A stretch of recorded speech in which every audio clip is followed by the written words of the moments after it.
আসসালামু আলাইকুম ওরহমতুল্লাহি ওবারাকাতুহ। প্রিয় দর্শক, জুমার দিন আমরা কি আমল করব, কয়েকটি আমল আপনাদেরকে বলে দেব।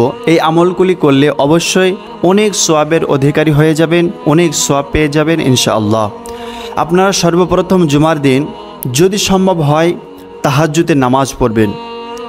তাহাজ্জুদের নামাজ পড়ার পর আমাদেরকে ফজরের নামাজ আদায় করতে হবে। জুমার দিন বিশেষ করে ফজরের নামাজটি আদায় করতে হবে।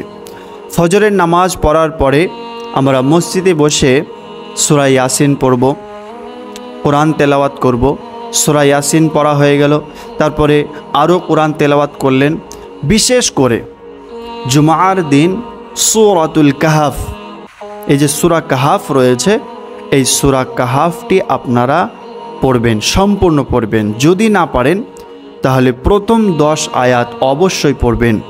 যদি পড়েন তাহলে অনেক ফিতনা থেকে, বিশেষ করে দাজ্জালের ফিতনা থেকে আপনারা বেঁচে যাবেন, হেফাজত হয়ে যাবেন ইনশাআল্লাহ।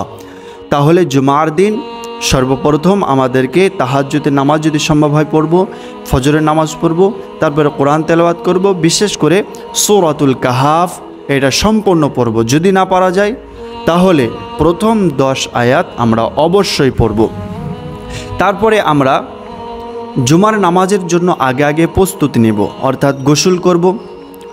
সুন্দর করে গোসল করার পরে সুন্দর একটা পোশাক পরিধান করব, তারপরে আতর ব্যবহার করব, তারপরে চোখে সুরমা দেব। এরপরে আমরা আগে মসজিদের দিকে চলে যাব।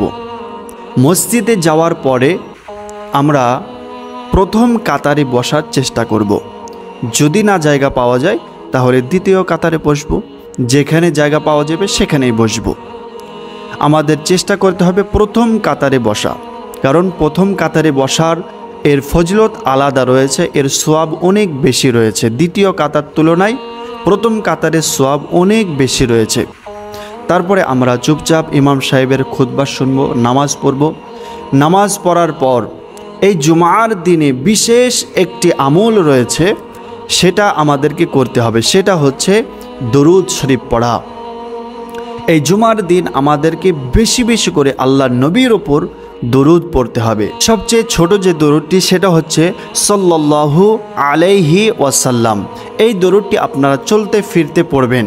সবচেয়ে উত্তম এবং বড় দরুদ হচ্ছে যেটা আমরা নামাজের মধ্যে পড়ি, সেই দরুদটি আমাদের পড়ার চেষ্টা করতে হবে। সেটা হচ্ছে আল্লাহুম্মা সাল্লি আলা মুহাম্মাদিন ওয়া আলা আলি মুহাম্মাদ কামা সাল্লাইতা আলা ইব্রাহিম ওয়া আলা আলি ইব্রাহিম ইন্নাকা হামিদুম মাজিদ। আল্লাহুম্মা বারিক আলা মুহাম্মাদিন ওয়া আলা আলি মুহাম্মাদ কামা বারাকতা আলা ইব্রাহিম ওয়া আলা আলি ইব্রাহিম ইন্নাকা হামিদুম মাজিদ। ব্যাস, এই দরুদটি আপনারা বেশি করে পড়ার চেষ্টা করবেন। যদি সময় না পান তাহলে ছোট যে দরুদটি সেটা পড়বেন, সাল্লাল্লাহু আলাইহি ওয়াসাল্লাম। তো প্রিয় দর্শক, আমরা আরও অনেক আমল রয়েছে, বিশেষ করে এই আমলগুলি করার চেষ্টা করব জুমার দিন ইনশাআল্লাহ। আল্লাহ তাআলা আমাদের সকলকে এই আমলগুলি করার তৌফিক দান করুক, আমিন। সকল ভালো থাকবেন, সুস্থ থাকবেন।